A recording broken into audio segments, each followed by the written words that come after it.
Welcome back to Ethically Speaking. I'm your host, Obera Anekwe. I wanted to share today about a blog that I recently wrote on my website, ethicallyspeaking.net, entitled Who Were the Moors of Spain? So the Moors of Spain, they came into Spain in 711. And the Moors were considered dark-skinned people, especially men from northern Africa, western, and also eastern Africa.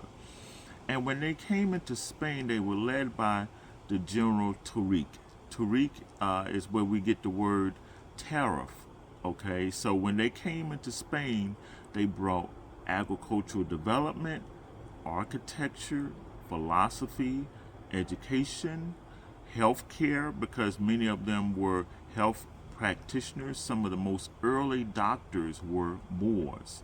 And when they came into Spain, they really brought Spain out of the Dark Ages. You can read a lot of books and find out a lot of information just online about the Moors. And you can see the images of them, how they dressed, what they brought, their contributions to Spain, but not only Spain, throughout all of Europe. So when they came into Spain, they spread their influence to other parts of Europe. So you could see the influences in the architecture, for example, the castles of Spain, the churches of Spain. They were first, many of them were first built by the Moors.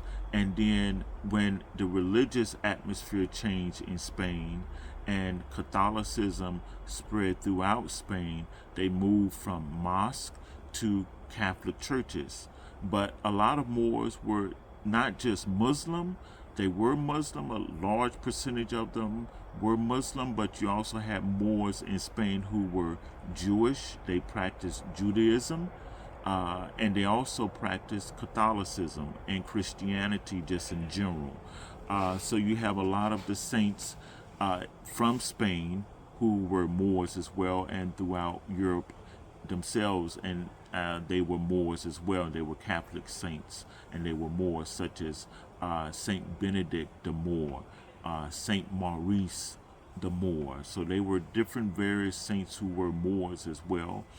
But in Spain, they made their greatest contribution in Spain, and you can still see those the residue and the remnants of their influence in Spain. But like I said, you can see the influence throughout all of Europe, once they conquered Spain.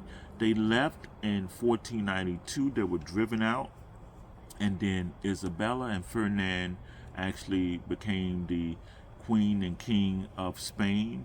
And then that's when you see the development of Spain becoming mostly a Catholic nation. So they had a great influence on how Spain is looked at and viewed at today from the king and queen of Spain.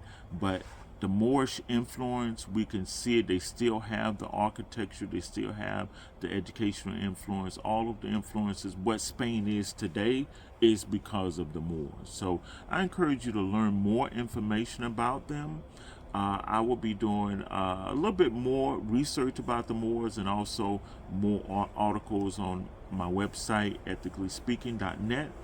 And I encourage you to read the article that I currently have up now about who were the Moors, and I'll be posting more articles on there as well. So I look forward to seeing you next time on ethicallyspeaking.net.